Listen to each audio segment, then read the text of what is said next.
বাংলার রাজনীতিতে এখন শুধু এক নতুন প্রতীক ঢুকে পড়েছে, বুলডোজার। একসময় এই শব্দটা শুনলেই মনে পড়তো রাস্তা তৈরি, বাড়ি বানানো, ড্রেন কাটা, নির্মাণ কাজ। কিন্তু এখন বুলডোজার আর শুধু যন্ত্র নয়, এটা রাজনৈতিক শক্তির একটা প্রতীক, ভয় দেখানোর প্রতীক, দখলদারি ভাঙার প্রতীক, আর অনেকের কাছে এটা প্রতিশোধের প্রতীক। বীরভূমের লাভপুরে বিজেপির বিজয় মিছিলে ৮টি বুলডোজার নামানো সেই কারণেই শুধু রাজনৈতিক শোডাউন নয়, এটা একটা স্পষ্ট রাজনৈতিক বার্তা। আর সেই বার্তা খুব পরিষ্কার, বাংলায় এবার বুলডোজারের রাজনীতি শুরু। মিছিল হয়েছে, আবির উড়েছে, ঢাক বেজেছে, জয় শ্রীরাম ধ্বনিতে মুখর হয়েছে এলাকা। বিজেপির নেতা কর্মীরা এটাকে উন্নয়ন মিছিল বলছেন, কিন্তু সাধারণ মানুষের একটা বড় অংশ এখন প্রশ্ন করতে শুরু করেছে, উন্নয়নের প্রতীক কি সত্যিই বুলডোজার, নাকি এটা আসলে ক্ষমতার প্রদর্শন? কারণ বাংলার মানুষ গত কয়েক মাসে যা দেখেছে, সেখানে বুলডোজার মানেই এখন পার্টি অফিস ভাঙা, অবৈধ দখল সরানো, রাজনৈতিক প্রতিপক্ষকে কড়া বার্তা দেওয়া। ফলে বিজেপি যখন বিজয় মিছিলে বুলডোজার নিয়ে নামে, তখন সেটা নিছক উন্নয়নের প্রতীক বলে আর মনে হয় না। বিশেষ করে যখন মঞ্চে দাঁড়িয়ে নেতারা হুঁশিয়ারি সুরে কথা বলেন, বিজেপি নেতা হিরণময় গোস্বামীর বক্তব্য সেই বিতর্ক আরো বাড়িয়ে দিয়েছে। তিনি শুধু রাজনৈতিক কটাক্ষই করেননি, বুলডোজার প্রসঙ্গ টেনে কার্যত শক্তি প্রদর্শনের ভাষাই ব্যবহার করেছেন। আগে যারা পদ্ম দেখলে বিরোধিতা করত, এখন তারাই পদ্মের দোকানে লাইন দিচ্ছে।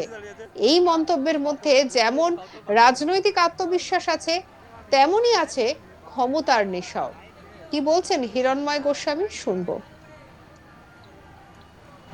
যারা এতদিন বাঘ হয়েছিল তারা কোথায় আছে? মুখ দেখাচ্ছে না কেন? কারণ তাদের মুখটা নেই। যে মুখ দিয়ে যারা কথা বলেছিল না, সেই মুখটা এখন দেখাতে পারবে না। এখন বুঝে গেছে এখন কাকে উন্নতি বলে, আর এই উন্নতি দেখাচ্ছেন। আর ঠিক আমরা তখনই বুঝে গিয়েছি তরুণ চক্রবর্তী এখন সাধু হতে চাইছে। আমাদের কাছে অনেকেই পদ্মফুল হাতে নিয়ে আমাদের কাছে আসছেন। পদ্মফুলের দোকানে লাইন লেগেছে, জানেন? লাইন লেগেছে। আরে আপনারা যারা আছেন পদ্মফুলের দোকানে যাবেন, আগেও গিয়েছেন, এখনো যাবেন, কিন্তু যারা এই পদ্মকে দেখে যারা যারা মুখ বাঁকাতো, যারা মারধর করত, যারা অত্যাচার করত, তারা এখন পদ্মের দোকানে লাইন দিচ্ছে, আমাদের কাছে এসে পদ্ম দিতে চাইছে। এবার ভাবুন, এবার যদি কেউ পদ্ম হাতে নিয়ে আসছেন না, তবে আমরা দেখে নেব বুলডোজার সামনে আছে। জয় শ্রীরাম। সনাতনীর জন্য বার্তা এটাই যে একমাত্র একটাই কথা, এবার আমরা উন্নতি দেখতে চলেছি। এবার আমরা উন্নতির পথে হাঁটব। রাম রাজ্য তৈরি হতে চলেছে, হিন্দু রাষ্ট্র নির্মাণ হচ্ছে। শাহিন কাজীর মতন কিছু কাজী যারা কিছুদিন আগে যারা অত্যাচার করেছেন, আর এই শাহিন কাজী যিনি আমাদের আদরণীয় সম্মানীয় দেবাশিস ওঝা মহাশয়কে মেরেছেন, আপনারা অনেক ভিডিও ফুটেজ দেখেছেন, আপনারা নিজেরা সাক্ষী। অথচ এই মানুষটা কোথায় উধাও হয়ে গেল? ওসি জানেন না? আমাদের জেলা সভাপতি মহাশয় বললেন যে নাটক করবেন না। একদম ঠিক কথা বলেছেন, নাটক করছেন, নাটক। আচ্ছা, যদি উনি চলে যায় তবে কিন্তু আমাদের বুলডোজার আছে, মনে আছে? বুলডোজার আছে। বুলডোজার দিয়ে বাদবাকি কি করে আমরা শেষ করতে পারি যারা এমন পাপাচারী, যারা হিন্দুর ওপর এমন অত্যাচার করে, সত্য সনাতন ধর্মের ওপর অত্যাচার করে, যারা উন্নতিতে বাধা দেয়, যারা ঘুম পাড়িয়ে রাখতে চেয়েছিল, যারা কিছু টাকার বিনিময়ে ঘুম পাড়িয়ে রাখছিল, আর তাদেরকে এইবার আমরা বুঝিয়ে দেব, দেখিয়ে দেব। যেমন আজকে আমাদের বুলডোজার দিয়ে আমাদের বিজয় যাত্রা শুরু হয়েছিল। এই বুলডোজার মানে এই শাহিন কাজীর ওপরে সেই বুলডোজার, এটা বলে দিলাম। এখনও সময় আছে। যদি এই শাহিন কাজীকে এই কয়েকদিনের মধ্যে, কয়েকদিন যেন বললেন, আমাদের 10 দিন কিন্তু উনি সময় দিলেন, 10 দিনের মধ্যে, এছাড়া মান্নান, আরও কয়েকটা নাম আছে, আমরা সমস্ত কিছু লিস্ট করে রেখেছি। এদের যদি ঠিক মতো যদি কারবাই না হয়েছে, তাহলে আমরা দেখে নেব, আমাদের বুলডোজার সামনে রাখা আছে। বাংলার রাজনীতি বরাবরই কটাক্ষ প্রিয়, কিন্তু এখানকার ভাষা ক্রমশ আরো আক্রমণাত্মক হয়ে উঠছে। এখন আর বিরোধী মানেই রাজনৈতিক প্রতিদ্বন্দ্বী নয়, বিরোধী মানেই শায়েস্তা করার টার্গেট। আর সেই মানসিকতার সঙ্গে বুলডোজারের প্রতীক খুব সহজে মিশে যাচ্ছে। সবচেয়ে গুরুত্বপূর্ণ বক্তব্য এসেছে বিজেপির সাংগঠনিক জেলা সভাপতি শ্যামাপদ মণ্ডলের মুখে। তিনি বলছেন, বুলডোজার ছাড়া রাস্তা হয় না, ব্রিজ হয় না, বাড়ি হয় না। কথাটা আংশিক সত্যি, কারণ বুলডোজার উন্নয়নের কাজেও লাগে। কিন্তু প্রশ্ন হচ্ছে, বাংলার মানুষ কি সত্যিই এখন বুলডোজারকে রাস্তা তৈরির প্রতীক হিসেবে দেখছে, নাকি রাজনৈতিক দমননীতির প্রতীক হিসেবেই বেশি দেখছে? কারণ বাস্তব বলছে, দেশের বিভিন্ন প্রান্তে বুলডোজার এখন আর আইনের চেয়েও বড় রাজনৈতিক বার্তা হয়ে উঠেছে। আদালতের রায়ের আগে বাড়ি ভেঙে যাচ্ছে, প্রশাসনিক নোটিশের আগে অভিযান শুরু হচ্ছে। আর সেই কারণে বুলডোজার নিয়ে রাজনীতি এখন অত্যন্ত সংবেদনশীল বিষয়। বিজেপি সাংগঠনিক জেলার সভাপতি শ্যামাপদ মণ্ডল কি বলছেন, শুনবো। বুলডোজার হচ্ছে অন্যায় যারা করে তাদের একটা বিশেষ প্রতীক।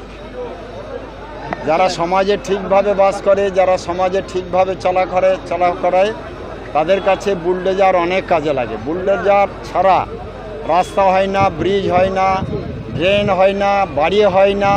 অতএব বুলডোজার এখন খুব বিশেষ জিনিস। তাই ভারতীয় জনতা পার্টি যে উন্নয়ন করবে, সেই উন্নয়নের প্রতীক হিসাবে আজকে আমরা বুলডোজার দেখেছিলাম।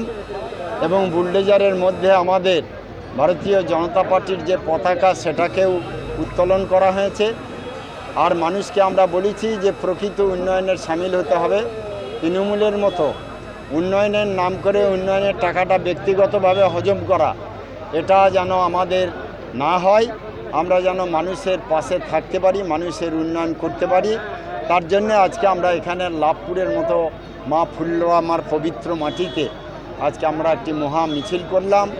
মানুষের অনেক দিনের আশা, অনেক দিনের আকাঙ্ক্ষা, তারা মন প্রাণ খুলে 15 বছর ধরে রাস্তায় নামতে পারেনি।